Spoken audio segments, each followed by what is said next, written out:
Good morning, and welcome to the Big Buzz Breakfast Club.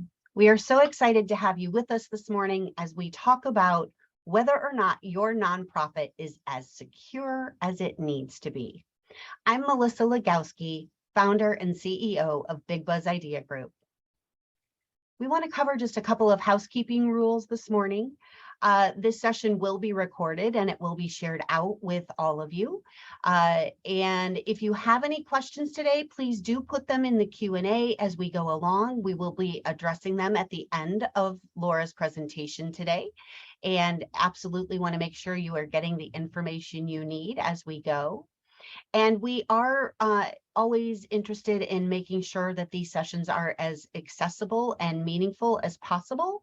So if you want to turn off the closed captioning, please click the button at the bottom of your screen so that you can adjust that. For those of you who may not know about Big Buzz Idea Group, we know that many nonprofit executives lack the time, staff, skills, and funding that they need. Big Buzz Idea Group fills gaps in management, marketing, and event services so that you can focus on the big picture and position your organization to thrive. Part of that is bringing the Big Buzz Breakfast Club to our nonprofit community once each month so that we can continue to educate you and help you find information and resources that will help you continue on your journey to success with your organization. Today, we are very fortunate to have Laura Barker, who's the co-founder of BridgePoint Technologies, with us. Laura is probably the most passionate person that I know about cybersecurity and why it matters. Laura Barker is the co-founder of BridgePoint Technologies, which is a Chicago-based information technology and managed services firm. Laura has spent her career in the information technology field, first as a programmer, then a manager, and then owner of a multi-year recognized Inc. 5000 fastest growing company at BridgePoint Technologies. Laura is a published author and national speaker on technology topics such as mobile development, cybersecurity, tech project dynamics, and tech financial planning. We are really excited to have her with us this morning and look forward to all that she has to share. At this time, I will turn over the presentation to Laura. Good morning, everyone. I'm so happy to be here. I'm going to go ahead and get my screen here shared up for you. And as I get started, I am going to ask that if you have any specific questions or if you've got something that's just been on your mind and you're curious about it, please put it in the chat. I'd like to make sure that if possible and time permits, that we get to answer some of those questions for you, because that's why you're here. You're taking time out of your busy days, and I want to make sure that we can help facilitate any answers that we can. So today's topic is your nonprofit as secure as it needs to be? And we're going to focus on cybersecurity as a whole and kind of how someone like myself looks at cybersecurity and what it means to protect your business. So I own a business as well. And so not only am I doing consulting and in tech, but I also have to make sure that my company is secure as well. So the things that I'm going to go through today, we practice in our own company, and we make sure to bring that to all of you so that you can have the same experience and hopefully the safety in your company as well. All right, so just a little bit of background here. Current state of cybersecurity, and I'm sure you hear it all the time, but just in case you don't, the average cost of a data breach, one data breach for a company, is around $200,000. And so when you think of that, and most of us are small business owners, I don't know the size of the companies for our audience today, but $200,000, think about what that means to your company. And you need to think about just more than if somebody were to ransom from you, but it's the loss of time, the loss of data, the loss of your clients being able to have accessibility. All of that goes into that cost. Every 39 seconds, hackers initiate an attack. And That statistic, I think, has even lowered. It's 39 seconds, but I honestly think it's closer to about 30 seconds. That means your systems, everything that you have is being bombarded all the time to see if there's holes in the system. Average ransomware payment for small companies to mid-size, about $42,000. Again, think about your current bank account, and if you had to come up with $42,000 to do it, do you have access to that kind of capital quickly? The biggest number here, or one of the most important on the slide, is that 90% or 95% of all attacks are by human error. So as much as we as technologists can help protect your systems, ultimately, there is a dynamic that comes down to the people using the systems. We can't control how humans interact with systems. We can do as much as we can to protect the systems, but it's what the people using the systems are doing that will or may potentially open you up to exposure. 90% of those attacks happen after hours, and 43% are small businesses. And so there's usually this thought that hackers will go after the big companies. Well, the big companies have the money to put in place all of the security that's necessary. It's typically the small and medium-sized companies that don't either have the funds or don't think that they will be a victim of it. So the hackers, they're the ones that are targeting the small and medium-sized businesses because they're quick, they're easy, and they can get in and out fast. So what does that mean for business impact? Well, financial loss is the first thing, but more so than that is disruption of operations. I always think about what is for a day? What does that mean to you? Can your business survive? How would your clients respond? What services are you providing? Do you have healthcare? Are you providing services maybe to seniors? Are you working in something that's requires that transactional information? And if it's down for any period of time, how can you move forward? Then there's your insurance exposure, your reputational damage, right? If there's a hack and your systems are down and your clients are coming to you and saying what's going on, and you tell them you got hacked, they're going to immediately think, oh my gosh, well, you have my data, you have my information, and now it's just been, right? And that hurts your reputation, the company's reputation. Breach of compliance. So anybody who's in a very highly regulated industry, when you have a breach of compliance, now you've got that next layer that you have to potentially clean. There's fines and damages, and then if there's any legal liability. All right, so let's just take a look at today's tech environment. With the introduction of COVID that we saw in 2020, most businesses moved their operations to home locations, remote locations. And so when you're in a physical office or prior, that office was built or constructed so that it's safe, it's secure. You're in a physical environment, there's business machines there, there's a business network there, business Wi-Fi there. So in the context of an office, it's meant and it's been set up specifically for a work environment. Now, when you have people moving into their homes, you've lost some of that security. So now people are taking their business laptops or computers and they're bringing them home. So think about the things that are going on in your home. I know in my house, right, I have children and I also have a senior. Do they have access to your machines? Are they on your home network? Are they gaming?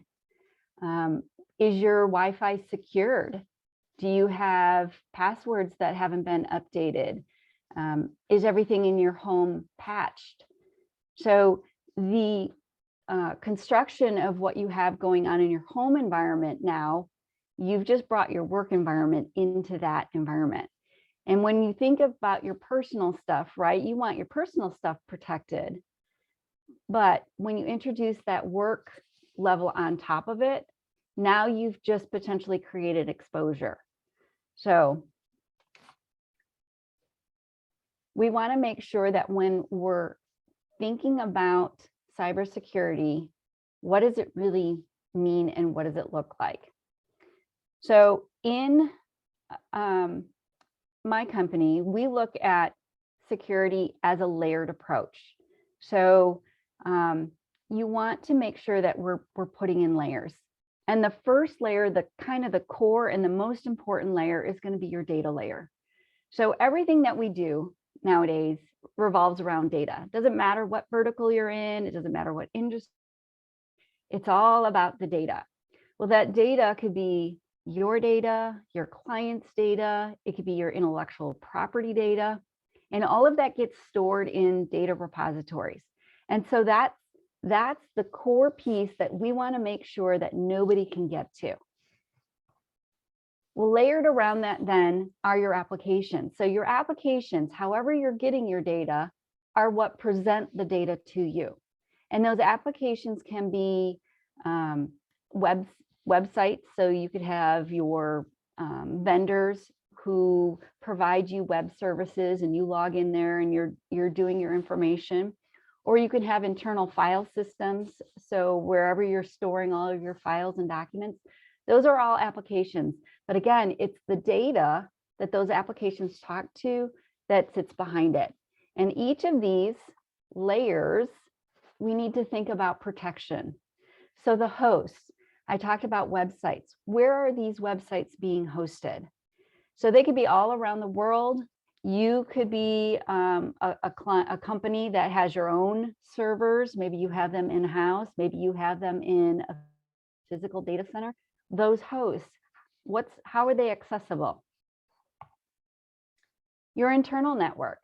So now if you're working from home, how are you connecting to these websites? How are you connecting to your file server? Are you going through a secure connection to then access, or are you just going straight from your laptop and you're logging in? The perimeters. So I spoke about the office, but your home as well. What kind of Wi-Fi's do you have? What kind of hardware is in place? Is it locked down? Are you using default passwords? Are you using business class Wi-Fi's as opposed to one that's just for personal home use? The physical environment. Who has access to your laptop or your servers? So again, when you're working at home and you have your home office, it could be in a kitchen. I know for me, my home office, my husband and I are both at home, and my little home office is off to the side and it's kind of in an open area. Now, how are you ensuring that nobody goes onto that hardware? Is it password protected? Most of us will password protect it, but when it's in there, let's say you leave it up and somebody, my mom comes over and says, I just want to go check something on this website. No, don't let them have access to your work machines. And then the people. Most people think about outside access when you're thinking about people, but you also need to think about your staff. What do they have access to? What can they see? How do they access it? And what roles do they play within your environment? So when we look at securing, it's not just securing a laptop. It's actually securing all of these layers and looking at all of these layers independently to give you a holistic cybersecurity profile. We want to talk about zero trust. Zero trust means approach everything that you're doing as I don't trust you. Now, our hosts today, Melissa and Laura, I've known them for a long time, and I have a lot of trust for them, but I would still require them to go through login, password, and role setup if I were to allow them to have access into any of my systems.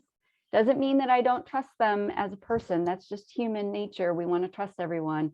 But at the end of the day, we don't know what somebody might do if they get access into something that they shouldn't have. So when we look at these, we want to identify, protect, detect and respond, recover, and then provide training and standard operating procedures. So let's talk about identify. In that layered stack that we just looked at, we want to identify all of the pieces and parts that comprise everything that we do as a business entity. So what are all the laptops, the servers, Wi-Fi, where things are. We want to have it all labeled, and we want to be able to test it for vulnerabilities. We want to make sure that everything is patched. So I remember we had a client that brought their laptop home. They were not using any type of active monitoring service or patching service, and their laptop was not patched for over a year.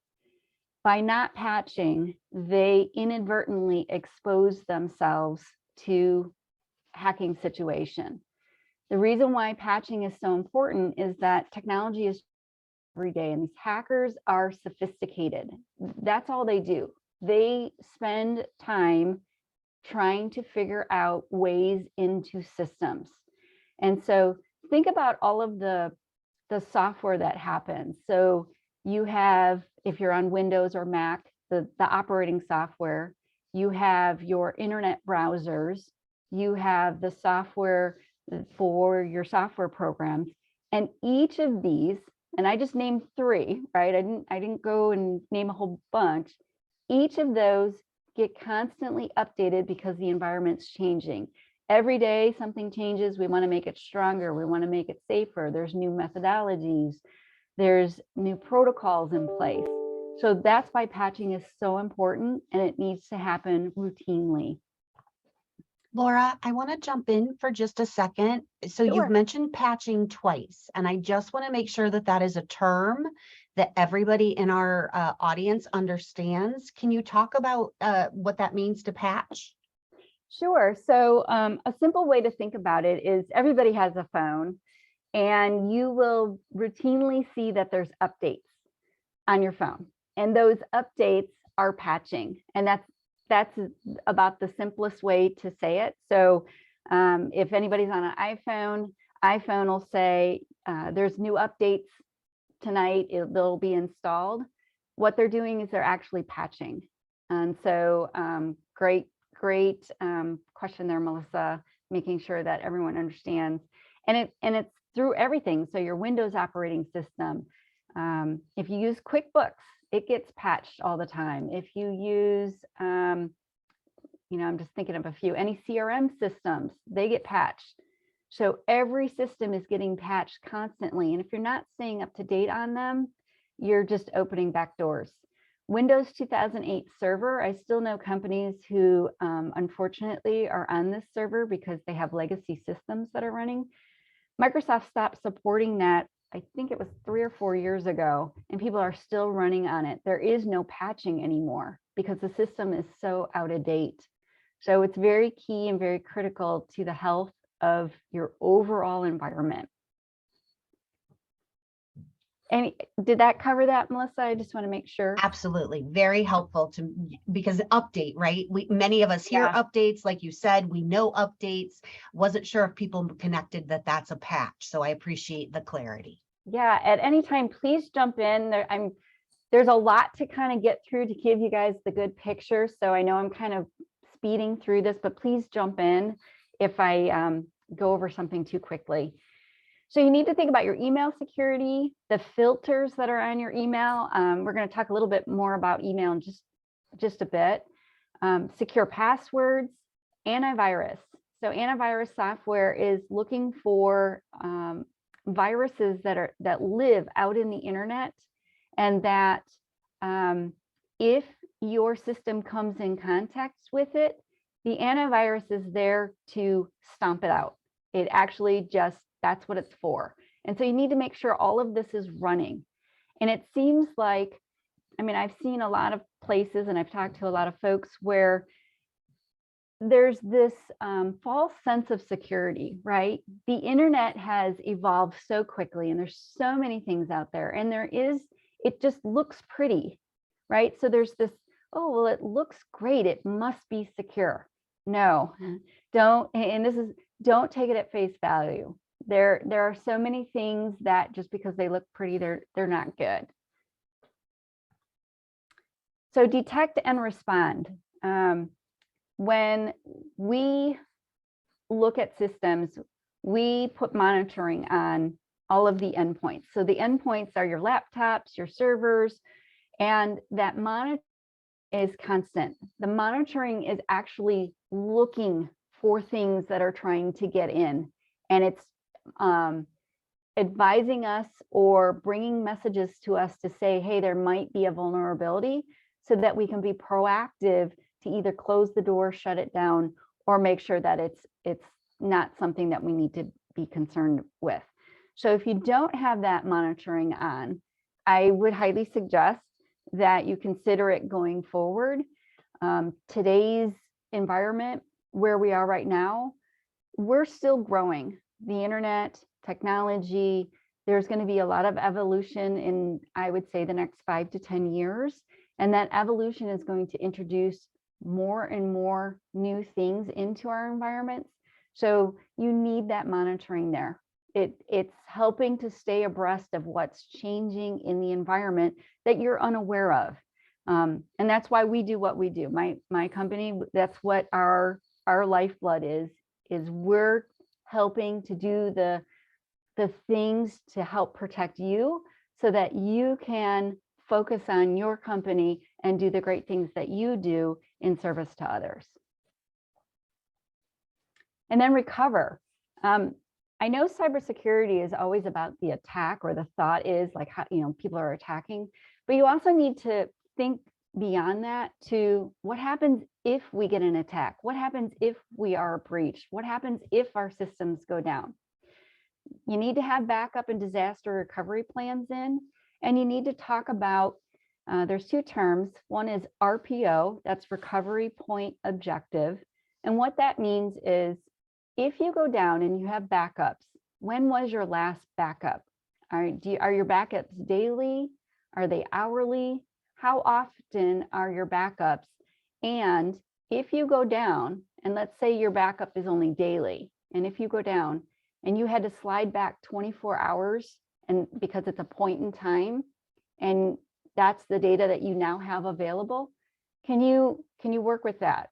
Can your business recover from the loss of a day's worth of data? Or do you need a more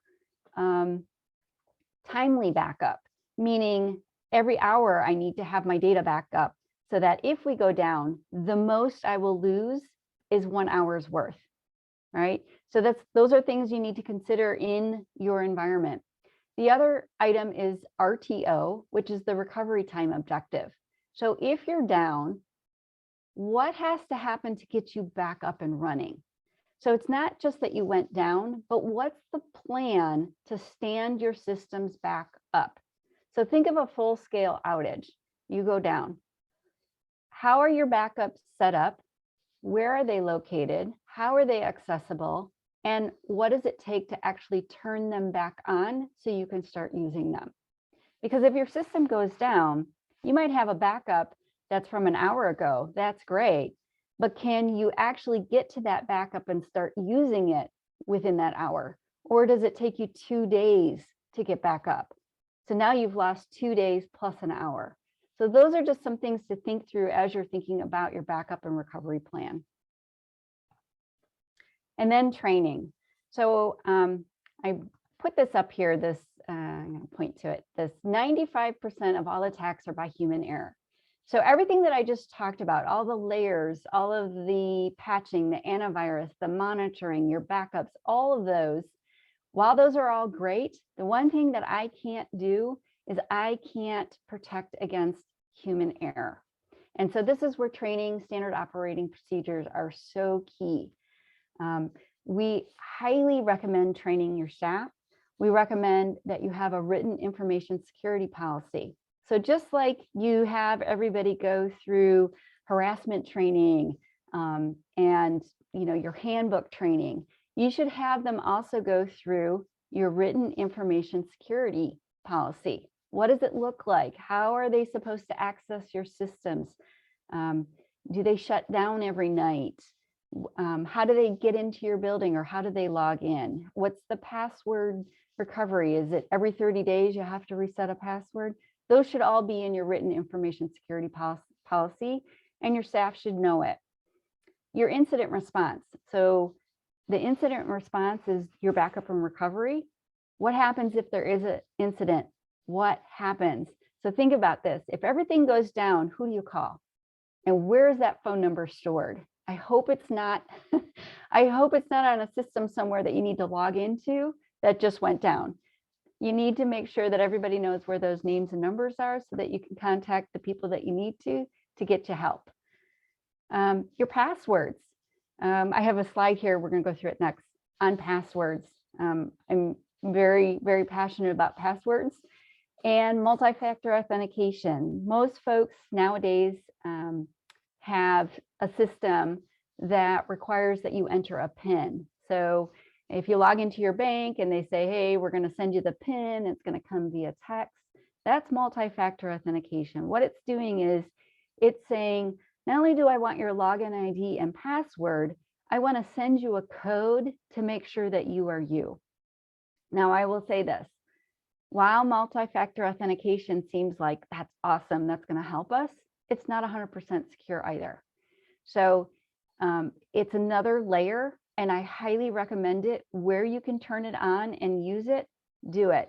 I know entering a PIN, it's one more thing you need to do, but I would rather take the 10 seconds to enter a PIN than have to deal with somebody stealing all of my stuff. And then phishing. So we'll go through phishing as well. Okay, so passwords. Every system that you have, you need to have a unique password for it. Do not share your passwords. Here's why. If you have, I'm just going to use QuickBooks. If you have QuickBooks and you have a password there for your QuickBooks, and you also use that password to log into your network, let's just say somebody gets that password and they figure out how to get into your network. Okay, maybe you don't have files and stuff in there, but now maybe they can sign into your QuickBooks. And if your QuickBooks is connected to online payments, your banking information, ACHs, you've just given them the keys to the kingdom. So if you had different passwords, maybe they can get into one system, but they can't get into the next one. So I highly, highly recommend that you have different passwords for each system. Don't be lazy in your password naming. Most systems now are requiring that you have a more complex password. While you do that, when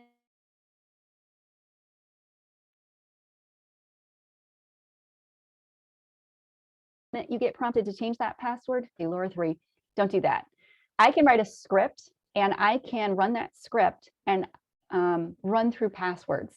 So I can test to see, have you increase the number? So I always think about this.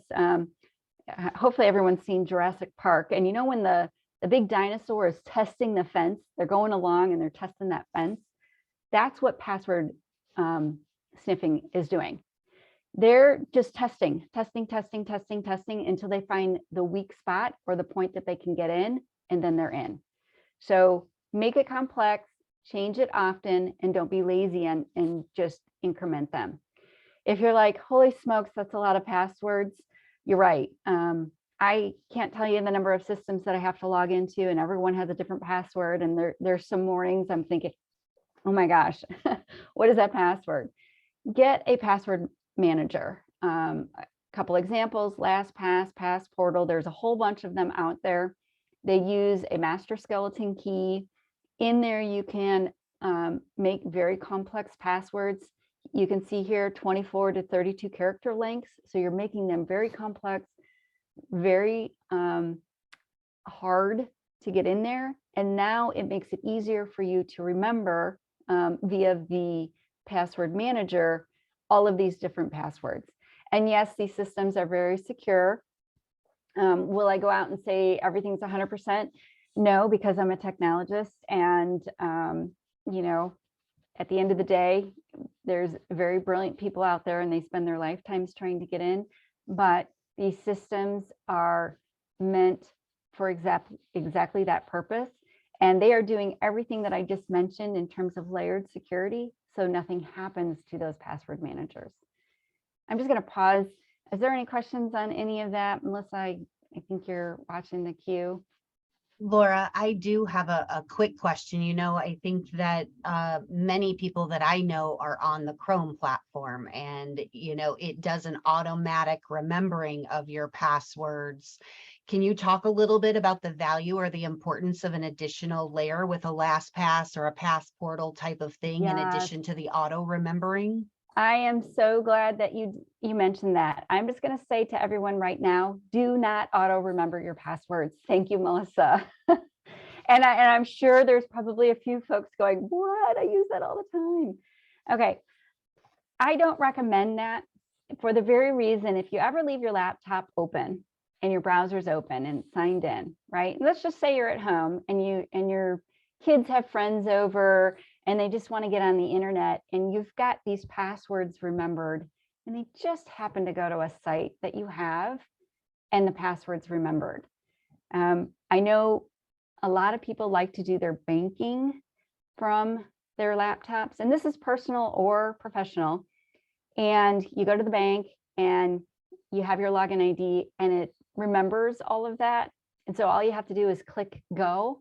Well, just think about it. If somebody gets a hold of your laptop and that's remembered and it's enabled, all they have to do is click. I do not recommend those. Go the extra step. I know it's a little bit of an inconvenience, but again, you're trying to protect what you have. So great topic, Melissa. Thank you. I should update my slide here, put that on there. I don't recommend using those. Use a regular password manager where you have to log into the password manager to get the password. Thank you, Laura. Sure. Okay, so phishing. Hopefully most folks have heard about phishing. It is probably the number one cause of entry point that hackers will phish you and your staff, even your family members, to get you to do something that you wouldn't normally do. And phishing it's meant to lure you. There's like this false sense. They're very sophisticated, but there are things that you can look for. And I always say, trust your gut. If you even remotely think, I'm not sure if this is right, go with it. Remember that zero trust, don't trust it. So signs of phishing emails, there's either a tone or a greeting that you're like, huh? Typically grammar or spelling errors, but they're getting better at that. There's inconsistencies in the email addresses, the links, or the domains. Nowadays, you'll see there'll be a nice link and it'll say, Microsoft.com, right? Those are the words. It's underlined and it's blue. It's very pretty. And you just think, oh, I can click on that. Before you click on it, hover on it, look down in your browser window, and it'll actually give you the URL. And you can tell typically by looking at that URL that you're not going to Microsoft.com. You're going to some ABC, hackersrus.com. So make sure that you're paying attention to those links. Make sure that the person who sent you the email is a known entity, but I caution you there as well. So if somebody gets hacked, somebody gets into their email, they may not do anything to that person, but they may use that person's email to get other people. So there was a case where a back office accountant received an email from one of their clients telling them that their ACH information had changed. And the back office accountant went ahead and changed the ACH information and then paid bills via that new information. And meanwhile, their vendor was like, hey, you haven't made any payments, you're late. And now they're saying, well, I did pay it. And they're like, no, you haven't. I haven't received any funds. They're like, yeah, I ACH'd it to you. And then they go back and they say, well, you sent me this email. And they're like, I never sent you an email. So what happened is somebody got into their email and spoofed somebody into changing their ACH information. And I have some thoughts on that. So keep that top of mind just for a moment. But make sure you're diligent here. I do recommend that you and your staff. So my company, as part of our managed services, we actually have email spoofing tests that we can send to our clients and their employees to see if people will click on emails. They're meant as training exercises because you want to see who's doing it. And I will just say to everyone, it's happened to me. Don't be embarrassed by it. If you click on something and you're like, oh my gosh, I think that was a bad thing, let your IT know right away. Do not forward that email. Let your IT know and let them come in and take a look at it. And they will go through some diagnostics, break it down and do tracking, and then hopefully close the loop for you. It happens. We're all very, very busy. We're running around. We get hundreds and hundreds of emails every day. It's you and your staff, though. This is why training is so key here. But I want to caution you too, it's not always an email, right? It comes in text, it comes in login screens, it can come in the physical mail. So during COVID, I don't know if any of you experienced this or your staff, but there were hackers out there sending unemployment claims to businesses on behalf of employees. And it was a scam to get confidential information that they can then turn around, go and get unemployment claim checks. And so again, be diligent in what you're reading and what you're receiving. If it doesn't look right or you're not sure, either contact your IT department or go to the source. So in my example where I said there was a Microsoft.com link, don't click on the link, go to a browser and then go to Microsoft.com on that browser. Go to the main site and find what it is you're looking for, because anything that you're doing, there's going to be a main site for it, or call somebody that you know and have them help you look at it. Any questions there before I continue? We look good so far. Okay. Okay, so your remote workforce, educate on cybersecurity. So this is the written information security policy. This is training on phishing, what to look for in their own email, how they log in. Make sure that updates and patches on devices are happening routinely. Make sure you can turn on and configure multi-factor authentication everywhere you can. Have managed endpoint and antivirus.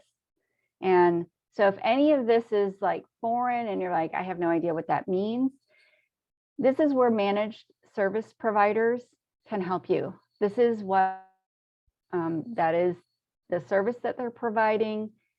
They will help you get that. Require routine patches. So at your company, and again, your IT department or your managed service provider can help you with this. They can push a policy that prompts your folks to change their password every certain number of days, 30 days, 60 days, whatever it is, but you want them to do that routinely.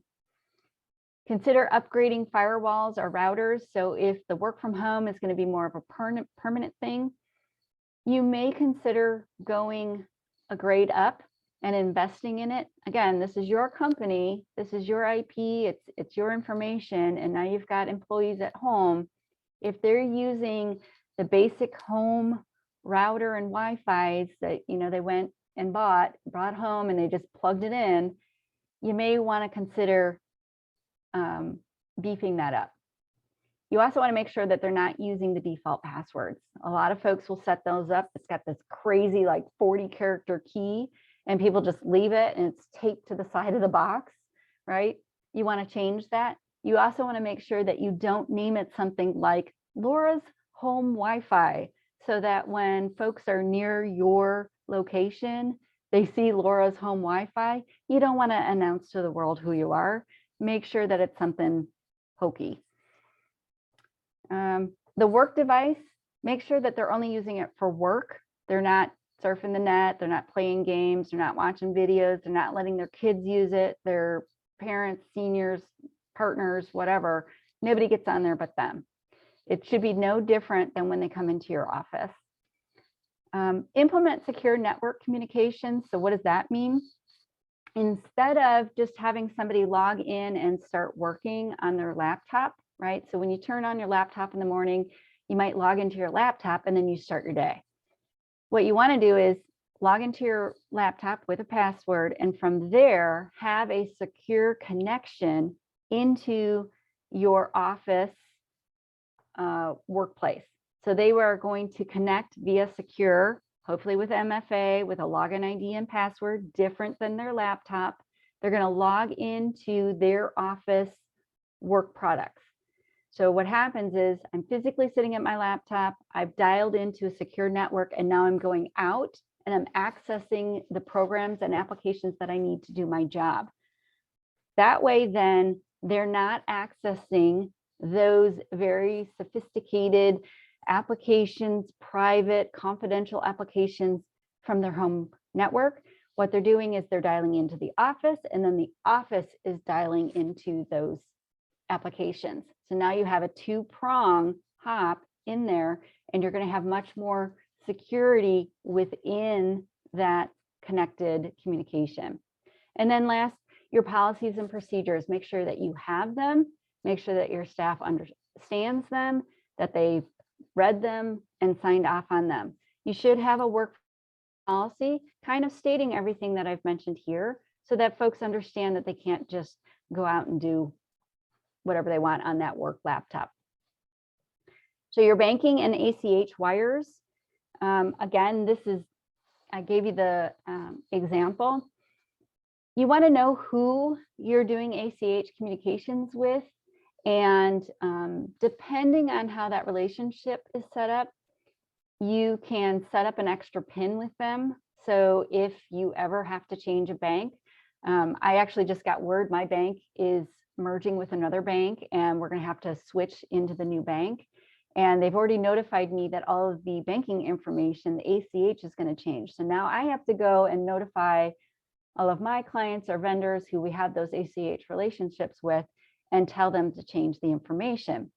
Well, I need to prove I am who I am so that they trust me and that it is a clean turnover. So some of my clients, I have a PIN set that we put on file so that when I call and say, hey, I've got to change my ACH information, they're going to say, what's your 4-digit PIN? And I'll give them that PIN. They have it on file. Everybody's happy. I'm not just sending out an email to say, hey, by the way, change this information. And now all of my money that we've worked so hard for is going to some guy sitting in a basement somewhere. Okay, so cyber liability insurance. This is a hot topic. It's become very pronounced in the last couple of years, especially with COVID. We've seen a huge, tremendous rise in hacking and information being stolen. Cyber liability insurance helps you get back on your feet. That's what it's for. So remember, I talked about your downtime, the costs involved. Well, most of us, small and medium-sized businesses, to be able to recover from that is very, very hard, right? Especially given everything that we've been through for the last few years. Imagine if on top of that, you had a cyber attack. How would you recover? Well, cyber liability insurance, just like any other insurance we have, does that. But it is very specific. Your standard business liability insurance will not cover cyber events.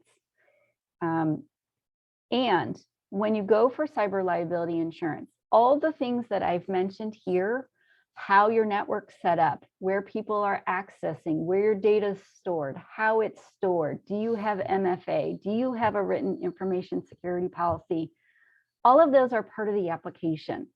And so you have to go through this application and you have to say, yes, I have all of these items in my environment, they're turned on, but you also have to prove it. Maybe not at the time of application, but if you have a cyber event happen and you go to the insurance company and say, hey, this happened, I want to execute my policy, get my funds. First thing that they're going to do is come back and they're going to say, okay, can you prove to me that you had MFA on? Can you prove to me that you had a written information security policy?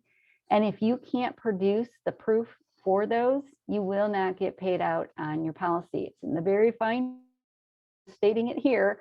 You need to make sure that if you're thinking, oh my gosh, how can I even apply for that? Again, this is where your IT department or your managed services provider can help you go through this. Any questions on that? I'm not seeing any at this time. Okay, super. Okay, so this next is just a fun awareness test. I don't know if folks have seen this or not, but we'll go ahead and let it ride. Let me turn off my little painter here. Come over here. This is an awareness test. How many passes does the team in white make? Go!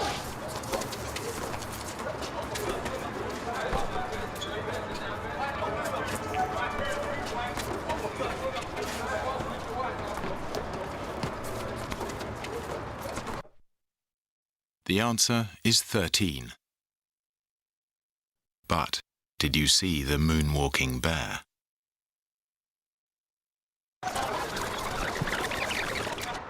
Go!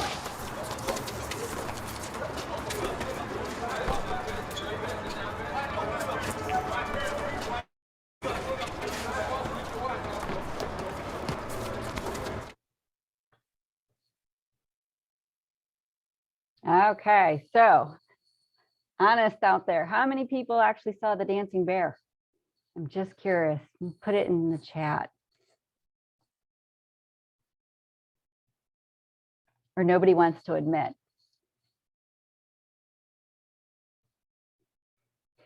So the purpose behind that was to just show you that we're all busy, we're all running around, and that dancing bear is kind of like the hackers and things that are happening in our network and behind the scenes that we don't physically see, because as business personnel, we're focused on our laptop. We're focused on, hey, I got to get this letter out. Hey, I got to, do payroll, whatever the case may be, that's happening. And so as you go forth with cybersecurity, it's the things that you can't see that matter the most.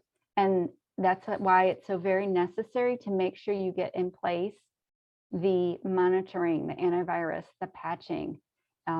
It seems straightforward, but if you're not doing it, you could find yourself in a world of hurt. All right, so top 3 takeaways. You want to build a multi-layered security stack. You need to look at each layer, starting with the internal. So your data, your IP, your client's information, your company information. Where is it? How is it stored? Who has access to it? And what are you doing to protect it? And that's just the data. Then work out, what about the applications? How are they secured? Where do they reside? How are they accessed? What roles are there? Going to the hardware. Who has the hardware? Where is it stored? The cloud, the internet, your physical machines, and then your people.